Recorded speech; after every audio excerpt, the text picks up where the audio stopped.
when you got born, you got kicked out. You had to get to know the world. Now everything wasn't taken care of anymore. You had to cry for your diaper change and cry for your breast milk and cry for your cold and warm comfort, right? And you had to, your senses went out into the world through your senses to learn how to deal with the environment, and particularly to assess what's going on when something changes. Because the moment something changes, it draws your attention because you have to assess it. Is it friend, is it foe, or is it irrelevant? And then you have to act depending on what your assessment was. Hey everybody, welcome back to the Men on Purpose podcast. I'm your host, Ian Lobas. Guess what? This episode's deep. It's real deep. If you're looking for something a lot deeper in your life, if you're looking for some more answers, this one's it. My guest today is Udo Erasmus. I don't even want to spend any time telling you about him. The guy is just connected. He's the depth of knowledge about being and presence and wholeness and purpose and alignment with the heart is it's unparalleled. I mean, I have had some really amazing guests on here and talking about this subject, and he just is so simple in his explanations. So, I mean, I thoroughly enjoyed this thing, and I know you're going to thoroughly enjoy it. Look, I'm going to make this quick intro because this episode's long. If you need anything from us, hit up menonpurposepodcast.com or ianlobas.com. If you want to join our free Facebook community, Men on Purpose. It's the Men on Purpose community, right? That's it. Nice and easy. It's free. I've got tons of cool stuff in there. We've got coaching in there and giveaways and my free ebook, The Men on Purpose community on Facebook. That's it. All right. Appreciate you. This is Udo Erasmus. Have fun with this episode and be present. All right, Udo. Let's rock and roll, man. Mental health. This is a huge topic. We gotta, I think there's a problem all over the world, frankly, because, as a kid, I didn't understand what I didn't understand. Parents, teachers, they didn't understand what they didn't understand, what they weren't taught. And now I think do you think we're going through like a revolution in terms of awareness of mental health? Yeah, but I think I think we're spoiled. I think we're all spoiled brats. And why is that? Because we've had it so good. Yeah, honestly. Yeah. We think of rights instead of privileges. Being alive is a privilege. It's not a right. How do you know? Tell your story real quick, because when life gets tired of you, you get recycled. It's very true. Right? Tell one your day story. that happens. So, and everything we do between now and then is a gift. Yeah. Why is it a gift? Because for 14 billion years, you didn't exist. Now maybe if you're lucky, you get 100 years. And then for the next 4 billion years till the sun incinerates the earth, that's supposed to happen in 4.5 billion years, you don't get to exist. You get 100 years. It's a gift. And all you're made of is air, water, light, and dust. Yeah. And that got all mixed up for you to be able to have, for this time, the human experience. And then I can say, make the most of it. What are you bitching about? Right? So, I mean, that's, and that's cavalier, because when people get locked into their dramas and traumas in their head, then it's real for them. Yeah. But you're talking from a place. Put it in perspective. Yeah, well, that's what I want you to do. Put it in perspective. I'll give you an example. You see my background here. There's a reason why I have this background. On the one side is all the clutter. Yeah. That's the world. And in behind it, there's nothing. Yeah. That's where we come from. Something in us is still like the uncluttered place. But when you're focused on what's called your foundation, your internal awareness, which is your foundation, or the unconditional love that solar energy has for you as life, or you're inspired because you're in touch with that, then you look like the background. Yeah, I love that analogy. When you so focus now people on have that, to watch this. Yeah, when you're focused on that, then you have perfect peace. That's its nature, part of your nature. You have unconditional love. You have inspired creativity as your foundation, and you have to be present to that inside of your own being, inside the space that your body occupies. When you don't occupy that space, then your awareness will be somewhere else. So it'll be in your thoughts, in your memories, in your trauma, your story, in your in your changing environment and trying to cope with it, in your French stories about liking you, not liking you, or whatever all those stories are. So you're going to be in your story, in some kind of story from the Yeah. past. But if you actually could drop the story or just step out of the story and step into the wholeness that is the source and the core and the realness of your being, then you're free. Why do people not want to do that? Because what if you don't want to do it? No, why do people not? Maybe the question is that they don't know. It's a good question. Yeah. I keep the question. It's a good question. Why don't they want to do that? Yeah. It's not that they don't want to do it. It's that we have not been taught something that I'm going to teach you right now. Please. And that is this. When you were in your mother's womb, I call it the Buddha tank because it sounds nice. When you were in the Buddha tank, in your mother's womb, there was nothing to do. There was nowhere to go. Everything was taken care of, and you were safe, more or less, pretty safe. And when you were like that, because there was no place for you to move your focus to it, the focus of your awareness was inside, in life, in the source of your being. And you had in that at that time, because there was nothing else to focus on, you had the Buddha experience, or you had the master experience. Enlighten means in light. There's light inside of you. That's light is called life. It's solar energy, and it's called the master because that light is your personal essence, but is also the power that runs the entire physical show. So that energy is omnipresent in your body, in the space you occupy, omniscient, knows everything about your body because it's running it, and omnipotent, all power in you is that solar energy that is your life. When you got born, you got kicked out. You had to get to know the world. Now everything wasn't taken care of anymore. You had to cry for your diaper change and cry for your breast milk and cry for your cold and warm comfort, right?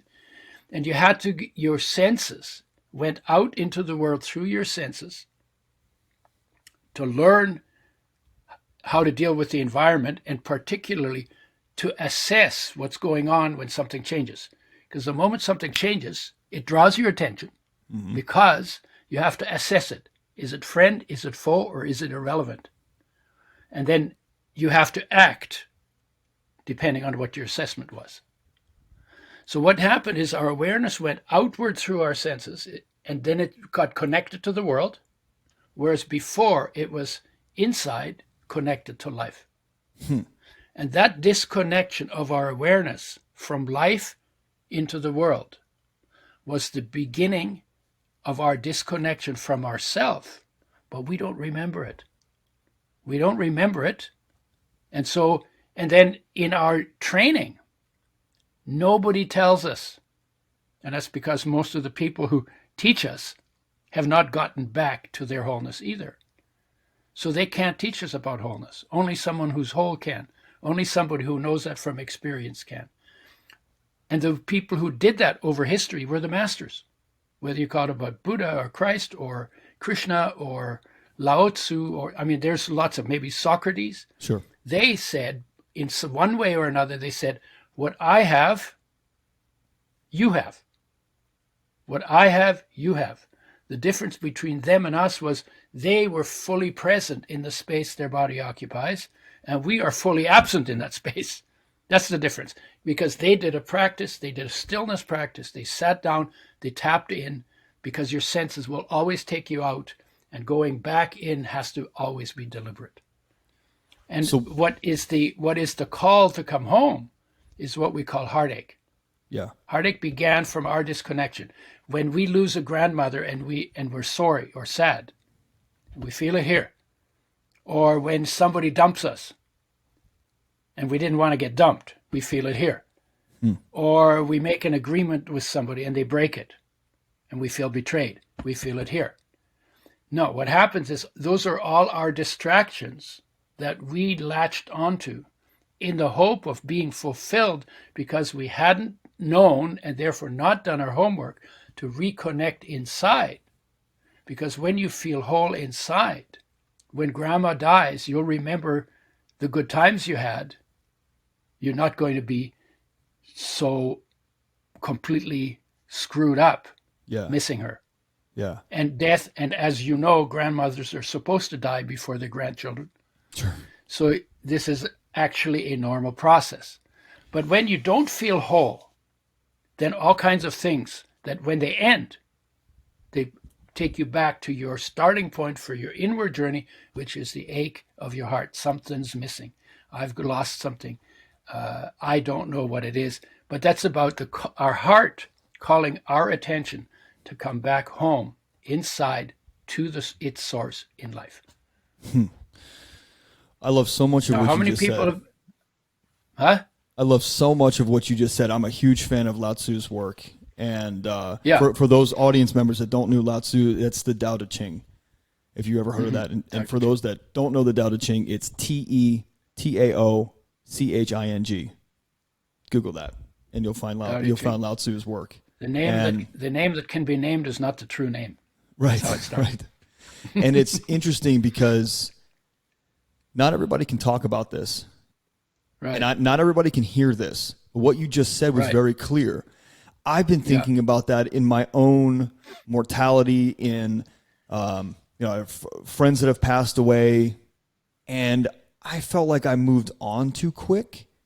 But I'm with you in understanding, because I think a lot of people would say, well, man, you got to grieve. You have to let yourself that process. But isn't that just another distraction? And what is that grieving process actually, where it takes someone super long? It's a habit, right? Yeah. You got the habit of grandma was there and you had good times with her, and, so you depended on her. And then when she died, she became independable. So you miss what you were what was habitually available to you. That's a great way of putting it. I've never heard it put like that. You're right. Yeah. Yeah. But that's what it is, right? That's exactly what it is. It's the same thing. Somebody betrays you, you counted on it. Yeah. And then it got taken away. And then you get that letdown or depression or ache or restlessness or emptiness or hollowness. Sometimes people call it. There's so many names for it. Yeah. It's always about something like that. It's just, but isn't that you thinking more about you and how that person betrayed you, and it makes it about you, not about them? Because most people, if they miss a meeting or somebody misses a meeting, they start to think, well, not many people do this, but some people would think, well, I wonder if they're okay. I wonder if unless it's a big pattern in them, and then you probably shouldn't have a meeting with them anyway. Well, it is kind of funny. You'd think grandma was alive. She was used to being alive. Now she's dead. Yeah. You'd think she'd have a problem. But actually grandma's okay, and you've got the problem. Right, exactly. And it is and until you feel present in your own nature, until you feel present in your own nature, which is indestructible, until you feel whole, it'll always only be about you. You'll always be a narcissist, to different degrees. I mean, we can have a whole hierarchy of how narcissistic people are. But until I felt whole and felt cared for and felt unconditionally loved from a practice of stillness that took my awareness inside to where that connection is, I was always looking at everything and saying, what can I do that'll get me taken care of? Yeah. So it was never selfless giving. It was always horse trades. It was always, what do I need to get? What can I do that will get me taken care of? So when I started doing this practice, let me just finish this. So good. When I did the practice and I started feeling cared for, because life loves my body unconditionally. And when I started feeling that unconditional love for me that life has, my whole orientation changed. It was like, oh, I'm taken care of. It's not about me anymore. if I don't feel taken care of, I know what to do. I need to go back and get to the place where the care is, because that care has been there every moment of my life. Yeah. And because I feel taken care of, it's not about me anymore. So where can I help? Yeah. What needs to be done around here? And how can I make the biggest splash for good that it's possible for me to make in one body in this lifetime? You put that so And there's well. the purpose. Yeah, you put And that there's so the purpose. well. And then the purpose is right behind it. Yeah. The purpose is already built into us. But you can't get to the purpose if you're not present if you're not present inside where the purpose lives. Because you're distracted by all Because the your things awareness calling you. it's because your awareness is here or here, and the purpose is here. The What purpose is about- deeper than you've gone within you. Oh, totally. Why do If people you not don't go that deep? don't know what your purpose is, go deeper. Why do people not go that deep? Is it scary? They Do don't know not how to do it. Yeah. Well, they if you don't understand that whenever you feel restless or your heart aches, Yeah. that's your heart calling your attention to come back home to yourself, then you're going to try and fix it on some outside way. Oh, if I make $1 million. Oh, if I get the girl. Oh, if I get many girls. Oh, if I make it barefoot across Antarctica. Right. Right? I mean, whatever it is. We come up Yeah. with so many crazy things. And it's our driving force. We're always hoping that when I Unfortunately. succeed in what I set out to do, It'll give me something. then I will feel whole again. Yeah. But It doesn't wholeness happen like doesn't that. come from doing. Wholeness comes from not doing. Wholeness from comes being. from being. Yeah. And being is where that wholeness lives. In being. Being is actually more important than doing. So like everybody says, oh, you got to work and work really hard and do this and do that and do that and do that. But actually, you can be without doing, but you cannot do without being. So being is your foundation. And if you don't spend time getting in touch with being, you're living without foundation. Mm-hmm. No wonder lives get screwed up. Right. No wonder people's minds goes crazy. Yeah. Because there's no craziness in here. There's no Right. craziness in your heart. There's just a feeling of utter peace and unconditional love. You want unconditional love? You've got it inside. It's running you. What do you In say? fact, you actually are that unconditional love. What do you say? I want to play devil's advocate for a second because I know out of the tens of thousands of people that are there's no listening to devil. this, I know. But I want to play. I want to propose yeah. the opposite side question to you. Go ahead. Go right? ahead. Yeah. What there are people that are listening to this right now. They're fans of the show Yeah. and the topics and people that I bring on, the men I bring on, and they're listening to this and going, "What the fuck? What are you talking about, man? You're full of shit. I don't believe this. It can't be that easy." What do you say to someone like that? Because they're not wrong. They're just in their head and not seeing the full picture that you're actually casting. They're just blind. Their lenses or context. Something is just not. It's not clear. Right. You just answered your own question. All right, great. Let's move on. Yeah. No, but no. And the thing is, you But how does don't someone know start? it until. How do they start to see what you're talking about? Like if they are blocked, How do they start? Yeah, how do they start to remove those? Well, the blocks first to thing see? is you gotta accept, at least as a proposition, that you can check out, that you can experiment with, that you can try and get in touch with, Yeah. that the peace you're looking for is already within you. Yes. And the unconditional love that you're looking for in your girlfriend or your relationship or your job or in your status or whatever it is, that unconditional love is already running your life, and you are that unconditional love. But you have to experience it to get that it's true. And in order to experience it, you have to be willing to take the time to sit still. And by the way, it is actually, I never said it was easy. It's very simple, Sure. but it's not easy because when you're addicted to buzzing around everywhere, then it's hard to sit out through that addiction. We're addicted. We're addicted to our stupid thoughts, and we're addicted to our stupid actions.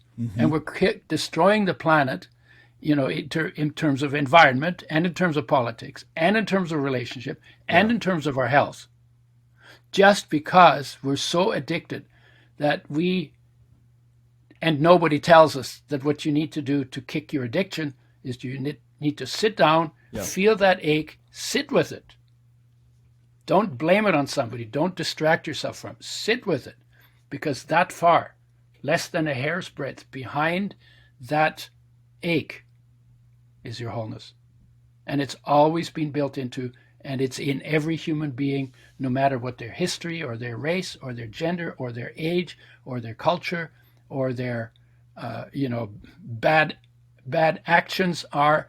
That unconditional place is in every human being, in every place around the world, and has been for as long as human beings have existed. It's interesting. And that's the truth. That's the truth about the innards of human beings. Yeah, and I'm but 100%. we live mostly in the interaction with the outside, and that's a place that we need to pay attention to. Right. But we also, if we really want the wholeness, we need to look where the wholeness already lives. So we need to give inside equal time. Yeah. Just like you go to the bathroom every day and you eat breakfast every day and you eat lunch every day and you do your job every day and you go to bed every day, you also every day, if you want to live on a life on foundation, you need to give some time deliberately to sitting with the ache in the heart and letting that take you home by relaxing into it and by becoming still in it and getting out of your head and getting into the feeling. Yeah. And because the feelings are what people chase away, right? Sorry? The feelings are what people are self-medicating, drinking behind, taking prescription drugs, going out and making more money, going out and buying a car, going shopping. That they're using distraction tactics to escape those feelings. Drug addicts are famous for having an ache in their heart. Yeah. And some people say that ache was caused by trauma. It wasn't. Trauma triggered noticing that we were disconnected from ourselves. Yeah. The ache actually began with our disconnection from ourselves gradually by getting into the world. And it's okay to get into the world, and we have to do that. So Wait, do you mean this is a natural process. But at some point, we need to understand that the heartache is calling us to spend time at home too. Because once you know how to get home, there's no heartache there. There's only wholeness. There's no sickness there. Only wholeness. There's no death there. Only wholeness. Because something in you is also beyond illness and death. Yeah. And it would be nice if you were fully present in all of your being, all the stuff in the world, and all of the surroundings. And at the same time, we're also sitting in the constancy, in the foundation of the fact that something in us is beyond the physical and the mental. And that thing is not affected by any of our traumas, circumstances. Yeah. So give it equal time. You may have to deal with your mental traumas and your physical traumas, but give it equal time. Feel the trauma if you need to. Nothing wrong with that. Feel the trauma, but also feel the peace behind that trauma at the same time. And that just takes practice. It's very simple. It just takes practice to get good at it. Because it took us 2 years to learn to walk, or maybe a year, right? Or maybe 8 months, right? What did we do? Well, we tried to get up and we fell on our schnoz, right? And then we tried to get up and we fell on our schnoz. Then we fell on our head. Then we fell on our bum, right? Then we fell sideways. Then we fell to the other side, right? And we just kept doing it, and now we can run around. Yeah. Well, the same thing. We are so good at going out. We're not very good at going in, simply because we've never given it much thought and taken the time to practice getting good at bringing our awareness inside. So I want to ask you a question about anxiety and depression. I've had these conversations with people a lot lately where I say to them, look, 10 years ago, I was a guy that was on anxiety meds and beta blockers and depression medicine because I literally couldn't deal every day. I had to wake up and pop these pills because I was so uncomfortable and just disconnected inside. And I was using the outside world to try and cope and to do all these things and make myself feel better and buy myself things and make more money like most people are out there. And I don't have anxiety today. I don't have depression today. I'm very at peace because, and I say to people, Jim Carrey has a great line which says, depression is basically when you're fed up with the avatar and the person that you've been living as. And depression sets in because you understand that there's a disconnection between who you really are and who you've been acting as. It's a great worldwide view of that kind of thing. And I got into a pretty serious argument or conversation with someone about it who said, no, it's this and it's deep and it's deeper and it's brain. And I'm like, it's not. I'm that guy. At 5 years old, my parents put me on ADD medicine. Today, my ADD is a blessing and a half, if ADD is even real. Because my daughter is the exact, very, very, very close person to me, right? Very close DNA-wise, obviously my DNA, but very close to my personality and my everything. My daughter isn't going on ADD medicine. My daughter is parented differently. She's aware. She's evolving. She understands self-awareness. Those type of teachings I'm learning now as an adult, which allows me to be more free inside and not have those feelings. Because sometimes I'll get nervous about something, but it quickly dissipates because I stop making meaning of the situation. I stop relying on the outcome of the situation. And I stop thinking, well, shit, if this doesn't happen, what does it make me look like? How am I going to feel? What about that person? I've cut all that shit out, and those feelings don't exist outside of that world. Yeah. You know? So there was a question there. I'm an expert on anxiety. Yeah, I love it. I had a girlfriend and she dumped me, and I became afraid of flying. And I was flying around to 40 countries on the job. So I had to go. So I would get on the plane, I'd sit at the airport, and I'd be freaking out in my head. Yeah. I wasn't even on the plane yet. I was freaking out.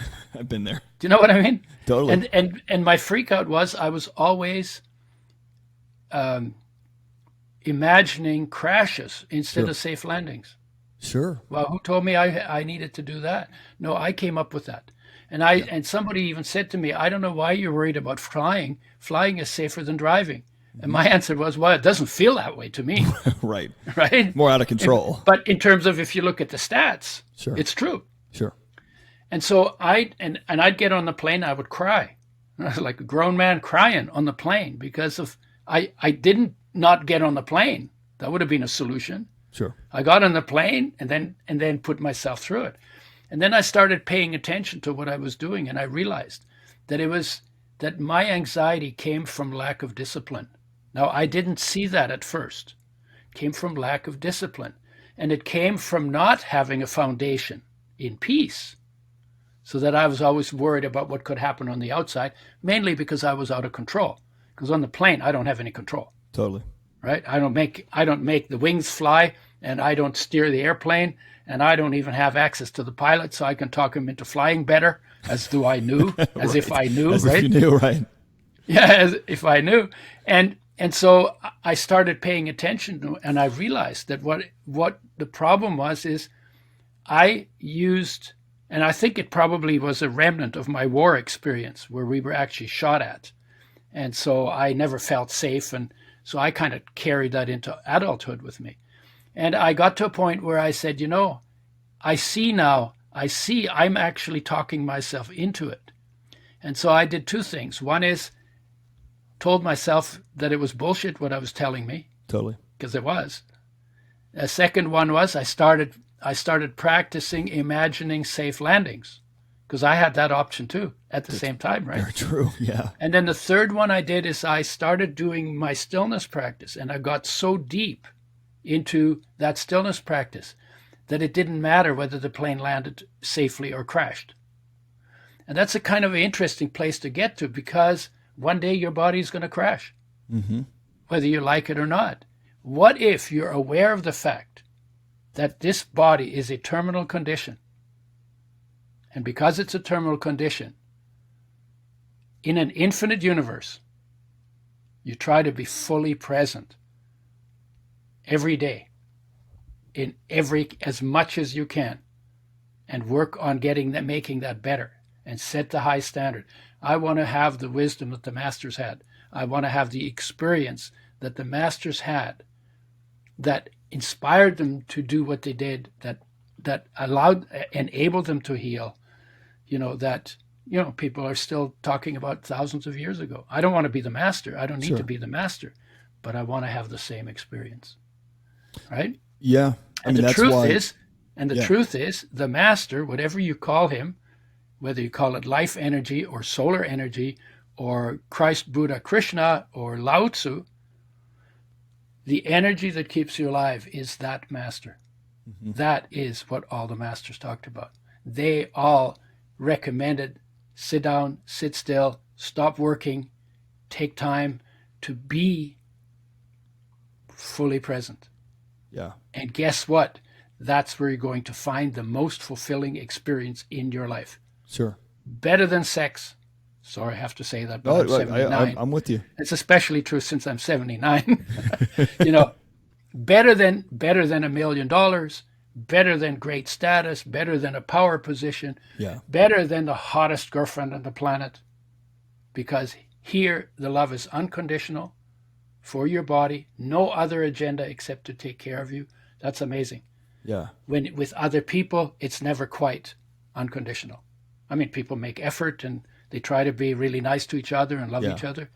But the energy of life is like that by its nature. Just like the sun shines because that's its nature, life loves because that's its nature. And the closer you are to that, the more loving you will be and the more power you will have and the more amazing things you can do to brighten up the planet. Sure. Do you think that heaven and hell that people talk about in terms of afterlife, do you think that those are really places here on earth that we are currently living in within our own That's existence? an invention of the mind. Yeah. Yeah. You know, if you look at the body and you look at the world, only in the mind is there duality. Mm-hmm. So that, for instance, I give something a name. So your name is, I forget. Ian. Ian. Yeah. Okay, so your name is Ian. Immediately that differentiates you from everything that is not Ian. Sure. So you've just divided the world. If you didn't have a name and you didn't think in those terms, you would just be in a place. In the world, yeah. And where's the duality in that? There is no duality. It's oneness. There's no oneness there. duality in your kneecap. And there's no in the experience of your kneecap. Yeah. And there's no duality in the feeling of your bum on the chair. And there's no duality in the feeling of your feet on the ground. And there's no duality anywhere except in here, where we talk about, even light and darkness. We've always, like in this way, and in religions, they say light is a power and darkness is a power. No, it isn't. That's bullshit. Right. Light is a power and darkness is absence of that power. Right. That's not even duality there. No. So when you check out of the place where your mind works, because your mind is not, your mind is terminal too. Your thoughts are terminal too. They disappear when your body dies. So if you're not living in that duality, there is no duality in it. There's no there's no duality in the experience of being. Zero. Yeah. Zero. There's just light there, and there's sound there, and there's feeling there, and you can experience those when you sit still. So sitting still takes care of duality. What about And when you're dead, you're really still. So there's no duality right afterwards. Now, what's the role that organized religion has in all this? Is it more fear based? Because if we had a priest on right now, right, we would be having he would be coming from a very different place, God based, which is fine, energy based, source based, whatever. But there's the light and the dark and the idea of certain things. But you're looking at Lao Tzu 2,500 years ago, whose words apply to our lives today, minus all the distractions and bullshit and technology. But if you had a person of religion, and I'm not putting religion down, I want this duality. I want to understand your take on this. Why is it so dramatically different that everything has to revolve around the word of God or the word of Christ or the word of Buddha, or not so much Buddha, and not so much Muhammad, but in the Catholic religion that I've been exposed to, and Judaism that I've been exposed to, there's not really room for you to make a decision in a lot of places. So, like your personal choice is not there. So it's one way or the other. I can tell you. Yeah. The religions. So first of all, I have a friend who understands this really well. He said one day, it really blew my mind. He said, the thirst of the heart created the master. The thirst of the heart created the master. And when I heard that, it was like, oh my God, that's so incredible. Because it goes like this. The need for clothing created the tailor. If no one had a need for clothing, there would be no need for a tailor and nobody would become a tailor. If there wasn't need for building shelter, there would be no need for a carpenter, so there wouldn't be any carpenters. If no one's heart ached, there would not be a need for a master, and there wouldn't have been a master. So the masters were specialists in helping people find their way back from the thirst to the heart to the fulfillment of the heart, the inner journey. And they were experts in it because they took that journey, so they understood the journey. You can't teach it if you ain't got it. Yeah. So these guys were living in the presence of the wholeness behind the ache, and they had their own experience of it, and they helped other people find the experiential answer to the ache of the heart that people didn't know what to do with, and their governments didn't help them, and their educators didn't help them, and their lawyers didn't help them. This was a specialty, the thirst of the heart specialty. So they taught that.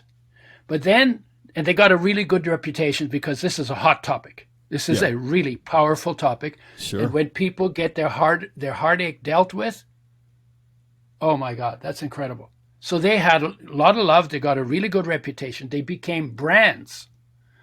And then the capitalists took it over, or not capitalists, but the what do you call them? The vultures. The vultures took it over. Said, hey man, we could do something. We could do something with this brand. Yeah. And they then turned the message on its head, because the message was, you have what I have. Yeah, that's you what are the master me. said. Yeah, God is within you, right? Totally. There's a good quote from Hanuman. He said, "Who are you?" He said, "When I don't know myself, I am your follower, and when I know myself, I am you." Oh, that's nice. Say that again, and tell us who said that. Hanuman was a disciple of Lord Ram. Lord Ram was a master of the kind I'm talking about, right? Yeah. So he asks him, Ram asks him, Hanuman, who are you? And Hanuman was a monkey. So he was a disciple of he was a smart monkey, let's put it that way. hung out with someone who knew his stuff. So Hanuman says to him, when I don't know myself, I follow you. And that's because the vibe, the energy around someone who's fully present in their own being is unbelievably pleasant, because they don't push and pull you. They don't try to control you. They allow you to be free. They allow you to express yourself. They don't always hammer you to do things different. Their way, yeah. You get to be unique, right? So he says, when I don't know myself, I follow you. And when I know myself, I am you. Because what Ram embodied was the full embodiment of full present in the human form. So when Hanuman knows himself, he recognizes that what is his true being inside is exactly the same as Ram's, as the master's. Yeah. Ooh, that's cool. That's real cool. So then they took over. So then people took over the message, which was about helping people find fulfillment in their heartache. Yeah. And they used that very powerful drive. That's the most powerful drive in a human being. And they put a Band-Aid solution on it, and then they turned it into a control trip. So now everybody has to say the same words, and everybody has to have the same idea, but actually everybody has their own experience. Everybody has a personal, individual, unique journey. Yeah. From wherever they are to wherever their mastery lives. Yeah. So that's what happened with religion. Does that And the mean the people are bad? No, it's No, just no. that this was done by people who themselves had not done their homework and Right. had themselves not mastered what the masters mastered. Isn't that most But people? 8 billion people can. That's my point. Right, but 8 billion isn't people that can master what the most? masters mastered. That's most coaches and guides and leaders that not real leaders, not real coaches, but people who call themselves a coach and they might build a business around it. I know plenty who have not Yeah. done the work, but they will preach the shit out of that work all day long. There's that, but there's a distinction between being a teacher and a mentor and a coach. Yeah, and a master. No, not that. I'm trying to say something else. Yeah. That these guys may have mastered something. So it might be financial, or it might be investment, or it might be tennis, or it might be because skills, you can master skills. Sure. So you could be a tennis master and you could be a financial investment master, but this is a master of life. That's the Interesting. difference. But they're also mentors and guides and all of that. And so a lot of times people say, well, you should get a mentor for all of these things, but when it comes to the inner journey, you should do that by yourself. No, why? Why wouldn't you also try to learn something about this journey from a master who has mastered that thing that you're trying to master? Yeah. And when you say master, you're talking about Buddha and Christ and Muhammad. Yeah, you're talking about what the I'm guys. specifically talking about is about human nature and Right. living fully present in all of your nature and your surroundings, which Right. was the teaching of each of those different masters. Yeah. And they probably include Socrates. Socrates was the Western version. Western, yeah. Christ was a Middle Eastern version. Right. So when you say that, I remember there are a lot of different people that are going to be listening to this at all different levels in their ascension and their mastery of themselves. So I want to bring this to people at the level that they are. When we talk about this level of mastery, we're talking about where Christ could walk on water, right? Is that what you're talking about? And turn water into wine? No. Like I'm naming the popular things, but that's not what you're talking about. No. I'll tell you why. No. Okay. Walking on water is a skill. It's like chopping wood is a skill. Yeah. You practice that skill, and if you get really good at it, you might be able to do that. But that's not the purpose of your life. And that's not the fullness of your life. You could be able to not walk on water and sink like a stone every time you put your feet in water. Yeah. And you could still be completely in the experience of the masters, because it's their main issue wasn't walking on water. Yeah. He was just bragging one day. Right. So he did that, right? But the thing that he didn't tell everybody, hey, you guys should all learn to walk on water. Mm-mm. Or that's not what he was doing. He was saying there's something incredible in you. It's really worth knowing. Sit still long enough to find it and have the best life, whether you can walk on water or not. See, Sure. I can walk on water too, but I always wait till it's frozen before I do. That's a great point. Just saying. That's a great point. I wanted to get clarity on that because I was thinking in my own head, was it Christ's total focus and oneness with himself and wholeness with himself that allowed him to be weightless, or was it just a skill? And you've confirmed that. I was thinking the weightless part. I would say this: you probably have to be pretty close to yourself and your power and your what the capacity of a human being is to master that skill. Mm-hmm. But you don't want to be fully present in yourself just so you can walk on water when it's not frozen. But that's what we talked about in the beginning, which is you want to have this experience because this is the best experience that is possible for you human being to have, to be fully present in this temporary gift that they were given by a universe that can do this. Right? So is Proverbs, I don't want to stay on this too long, but is Proverbs 27:17, iron sharpens iron, so one human helps another? Is that what we're talking about here? Is that I don't know what the proverb is. Oh, iron sharpens iron. It's Proverb 27:17. I only know it because I think it's great as far as it bridges coaching and leadership and mentorship and guidance and religion. Yeah. It's the same thing. Yeah. Well, I think a master would come up with something like that, if Yeah. by that you mean that um, that someone who's mastered something can help somebody else who Yeah. wants to master it. Yep. And that makes sense. You know what? It makes sense. When I'm fully present in all of my being and I'm just hanging out in the world and I'm not doing anything special, Yeah. people like the feeling. They recognize the feeling. When I talk from that feeling, people like what I say because it comes from an experience. This is not just a head trip that I memorized somewhere. I'm talking completely spontaneously about real life questions about real life things that go on, right?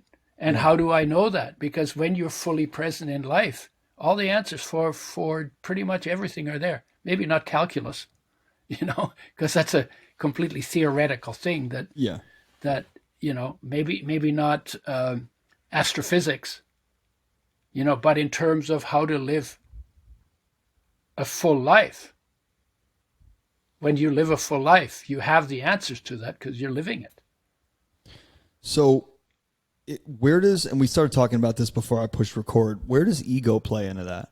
And here's what I want to give people the context. What I said to you was I grew this podcast and by not looking at the numbers because I wanted to be more focused on the message and connection with the audience and connection from the guests to the audience and their message versus the numbers, which I felt were more of my ego wanted to see those. So I could tell you like, hey, I've got 1 million downloads or I've got this. Or in your response, I said, hold on, save that. So what your response to that is, and I think I was serving on that.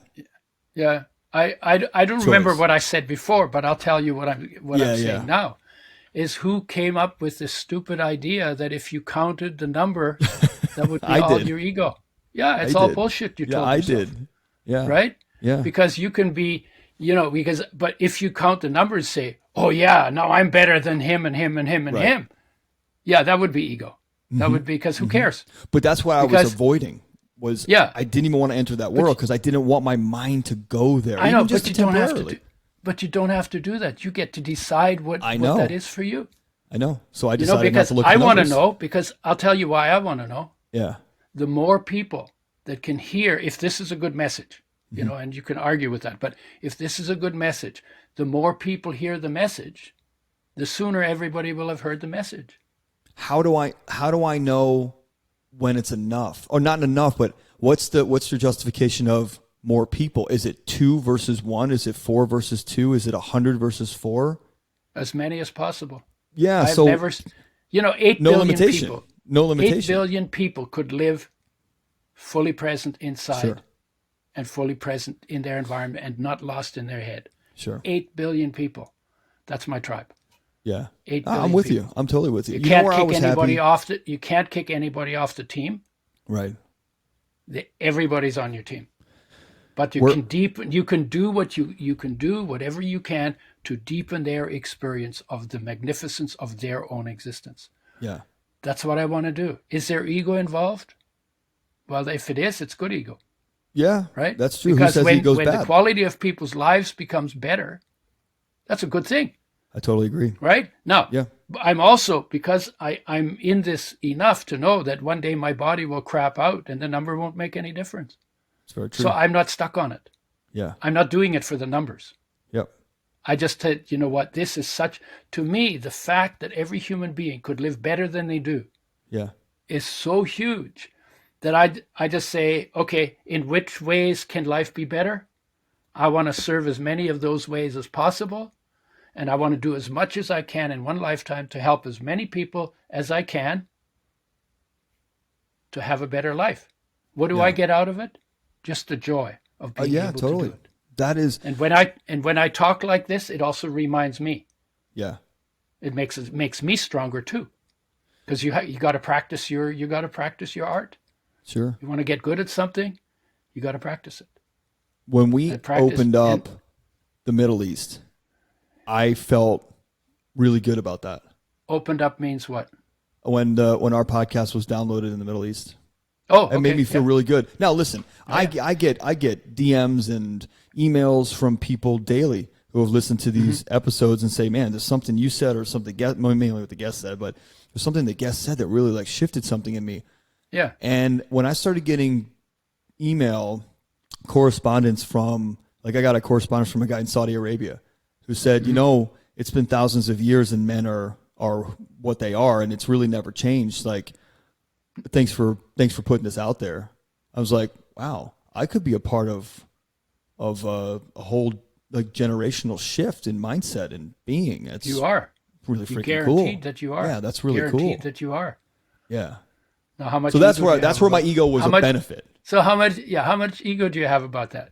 Maybe you could be just grateful that you get to help. No, I think that's what it is. And maybe I was mixing my ego and gratitude for the numbers and the people listening. And maybe there's no ego involved. Or You know, if you look at ego, what ego is when you're disconnected from the core, yeah, then you're living in a smaller part of yourself. And when that becomes your reality, that's like ego. Right? But the truth is, every one of us is connected to the source of the universe, to the source of their life and the source of the universe. When you dwell in that place, there isn't any ego. There's no ego in that. That's the reality. So the ego is almost like a manufactured personality, a manufactured presence, based on missing a lot of the reality. And the ego dissolves in the big picture. When you embrace the big picture, you don't even have to fight the ego. It just goes away. It just dissolves in the bigger picture. I love that. Right? I could sit and talk to you all day. Really cool. I could keep like this one is there's not many episodes where like I think about it like for me only. And even in this one, I'm thinking about it like, wow, I'm learning so much. I'm writing like a fiend. Like I'm learning so much from you. Yeah. And I'm thinking like, wow, I'm like really curious of what the audience is learning too. Yeah. Because this is not just for you. No. what we're But doing- I'm getting because something what- out of this. You're getting something out of Yes. it. I'm getting Yes. something out of it too. Yeah. Some of what I say, I've never thought about Interesting. because it I like comes that. from the experience of being present. Yeah. And Because the I have wisdom, not- all the wisdom and all the answers are already present in that presence. sure, I studied And- wholeness. Yep. And at the same time, you're asking the question for yourself. You're asking that question for everybody who's listening to your podcast, because the question is the same. This is It's the same. universal stuff. Yeah, I agree. Right. Yeah, I studied wholeness with Philip stop Shepard. making up that stop making up that shit about my ego, and count the No, numbers.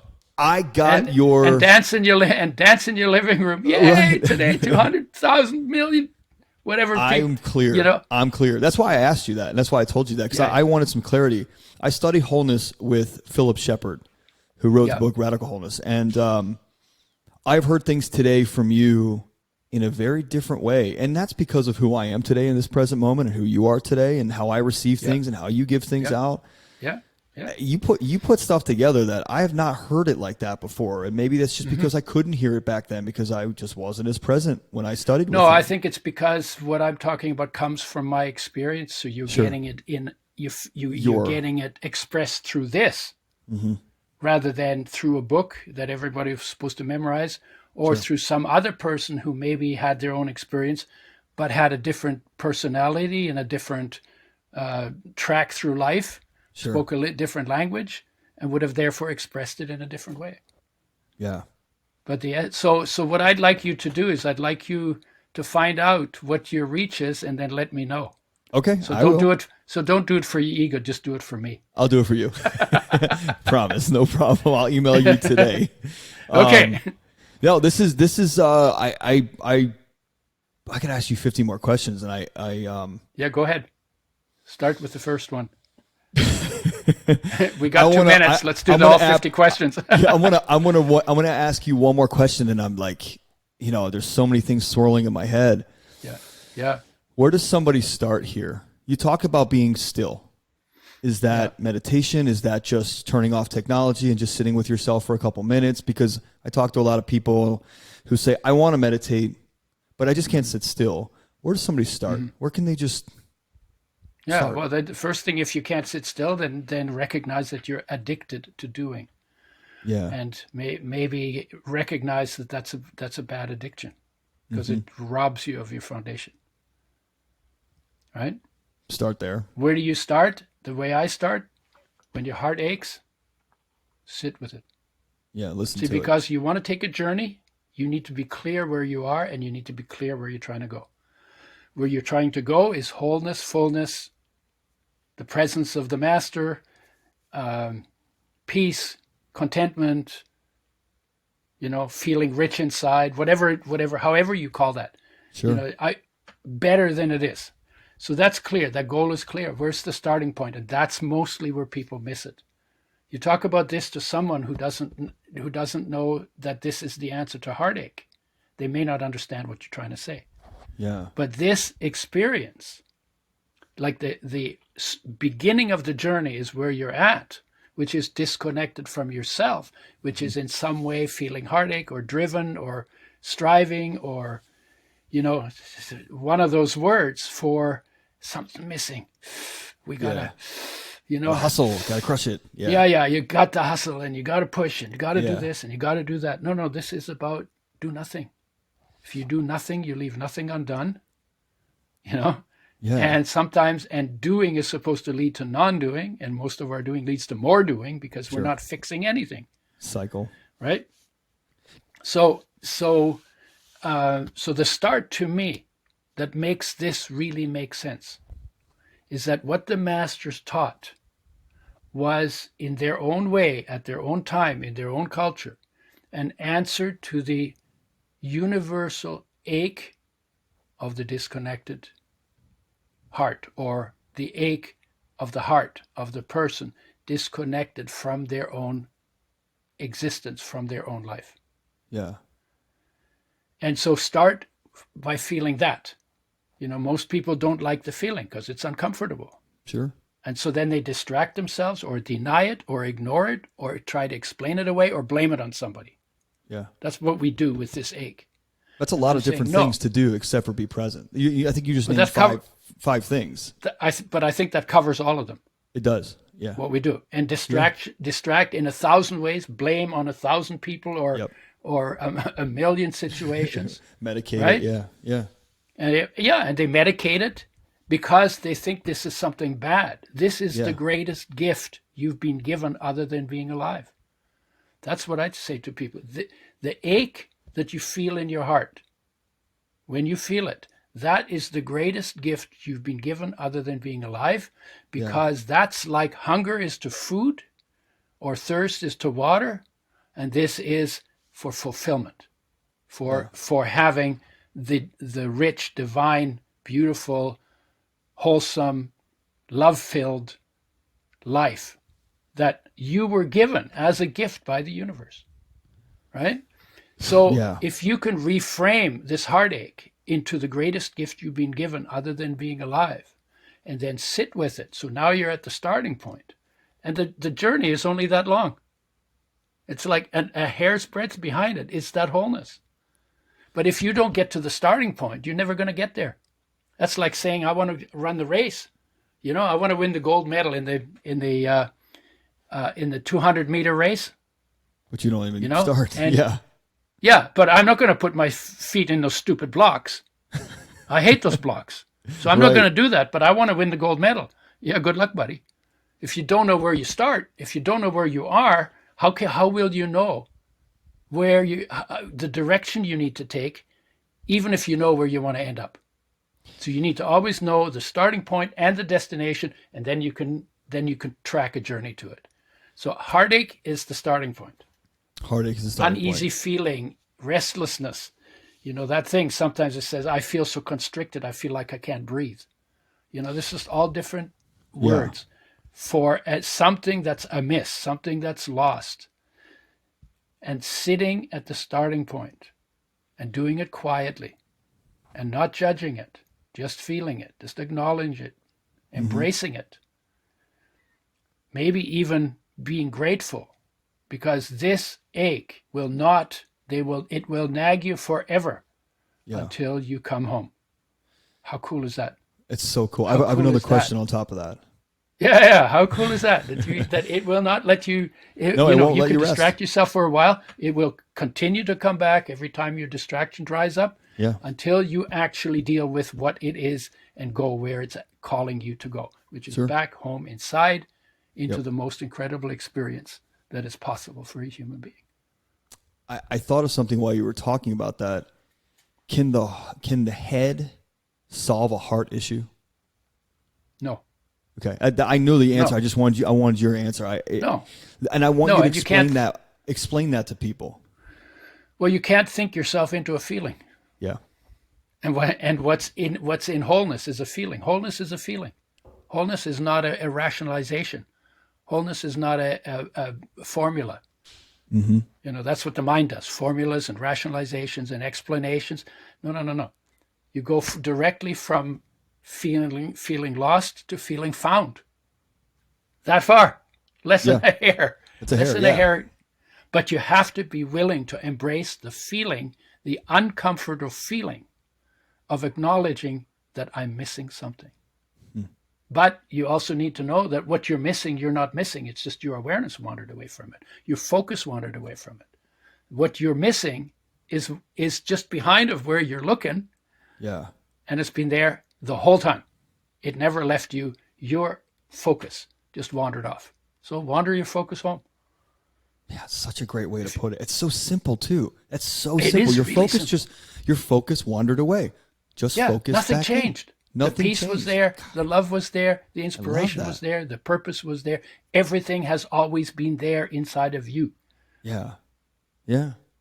Only your if you it's kind of like if you got $1 million in your pocket, in your left pocket, but the only place where you look for your $1 million is in your right pocket, how are you going to do? You're gonna be You're going broke. to feel like a poor man. Right. You're going to feel like a poor man, right? Yeah. That's the same thing. If what you're looking for is inside of you and you only look outside, are you going to find it? No. No. You might get some glimpses. You might get some reminders. Your heart might ache. So there's things going on. But when you bring it home, every time I go into that still space, it's there.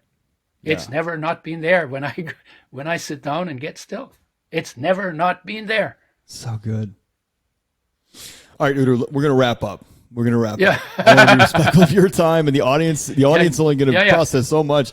This has been great. Udo Erasmus. We can always do it again. And we're going to do it again and I bring a lot of guests back on because I'm like, wow, that was such a great share. And it's interesting. And I want to share this with you. When I read your bio, what you just gave us, what we were just present to, if you're present and you heard Udo talking, what you gave us is completely different than what's on your bio, what I thought we were going to talk about today. And you can't put on the bio, and you can't put it on the bio because how do you put this into words? You can't. This is so much higher, but it's very, I don't know. I think it's very interesting. Here's the reason why I don't pre-write questions. Here's the reason why these episodes have to flow. Exactly. The conversations have to flow. And I tell podcasters all the time, when you write questions out, you're anticipating that you're going to look stupid when you can't ask another question, or when someone ends and you go, I don't know what to ask. Yeah. But when you're with somebody in the present moment, especially in a conversation like this, and we're just rolling, and I'm writing notes because I want to learn. If you could always send me the questions, and I could write answers to the questions, send them to you, and then you could read the answers on the podcast. No, but that's not what life is about. That's not present. No. This That's is not what a life is perfect about. example. And one of the things I like about podcasts is that they're spontaneous. Yeah. Whereas if you go to and things get said that need to be said, but that you could never say on mainstream media, because mainstream media is all curated. Yeah, regulated. And then they have to protect their advertisers. And then they won't talk about things that need to be talked about because they're getting money from somebody and they don't want to expose them. Yeah. And that's what I like about podcasts. This is the truth-telling place these days. Totally. Yeah, it's right? awesome. And when it stops doing that, then it'll become like mainstream media. And to be honest, there was a part of my you gave me a different definition of ego today. So I'm just saying there was a part of me, of my being, maybe of my One doing. of my misapprehensions is One of my misapprehensions is that I was on a call until 2 minutes before I was supposed to get on with you. And guess what? My podcast gear wasn't set up. My Rodecaster, everything wasn't set up. Yeah. And while I was setting this up, I was like, shit, I don't even remember Udo's bio. I don't even remember what we're going to talk about. Holy shit. What? And you popped on and I had your bio up and I was like, your program was called Aches of the Heart, right? No, I don't know. If I remember. No, your program your program was called you said it earlier. It's shit, what's your the Thirst of the Heart? Thirst of the Heart. Yeah, not Aches of the Heart. Oh, yeah. All I saw was Thirst of the Heart and I heard you say it and then we were on course. Like it's just great. Yeah, yeah. And I'm so glad you went there. And I got from you just that you liked everything that was on the thing, and I go wherever I can, right? And this is like amazing. This is amazing. It's because not everybody's open to the same way, and interested in the same way, and some people are much more questionish, sure. Right? And so your stuff is like woo woo or out there? No, that they like formal questions. It's a security thing, I think. Sure. You know, when you feel whole, you're not insecure. Right. When you're insecure, then you need to prepare because you're not sure that you can pull it off. Right. When you're whole, spontaneous is perfect. I mean, shit, man. What? How much more purposeful can you get outside of what we were talking about here? Like this is what it means to be on purpose. This is the primary person. The secondary person is to have a skill that you contribute to the community. Totally. Shit, right? man. We got to have there you are always back two on. things. One is to do what you need for fulfillment. That's all homework, inner work. Mm-hmm. And the other one is a skill. Like when I was 6 years old, I wanted to be a shoemaker because it just seemed to me like a holy mission. Because everybody wears shoes and shoes wear out. And so I thought if I could become the world's shoemaker, this would be a holy mission. For sure. It's a good contribution, right? Totally. The next year after that, I wanted to be a fireman. And after that, it sort of deteriorated. Udo, tell people where they can find you and more of this just wholeness. 2 places. I work with oils and health and digestive enzymes and probiotics, and that website is udoschoice.com, UDOS choice.com. And on that, we talk about what we did and how we did it and why we did it that way. And making oils with health in mind is also a pretty noble mission because oils are very, very sensitive to damage, so they need a lot of care. We give them the care, and it's quite cool how much people's health benefits, physical health benefits, from doing it with care. Yeah, absolutely. And then I have intentionality. Intentionality. Mm-hmm. Yeah, we were clear about what we wanted to do. Yeah. And then I have a Udo Erasmus or the Udo, THEUDO.com. And we have some courses and some educational material on that. We're just building that. And then I have a YouTube channel and I'm on Facebook and I'm on Instagram. So I'm not really hard to find. I love it. Well, Udo, it's been a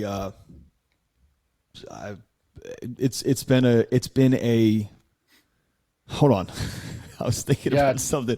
Tell me what you speak from your ego. Maybe I want to say I'm speaking from I wanted to say this has been such an experience, but it hasn't because this was designed the way it was designed and it's just what it was. And this has been exactly what every single person listening, including me, needs at this exact moment. And for that, thank you. I'm grateful. Yeah. Including me. Yeah. Thanks, man. Thank you. Yeah. So Udo Erasmus, thanks for being here, brother. And for all of you listening, catch you on the next one. Yeah. Thank you. Thank you, Ian.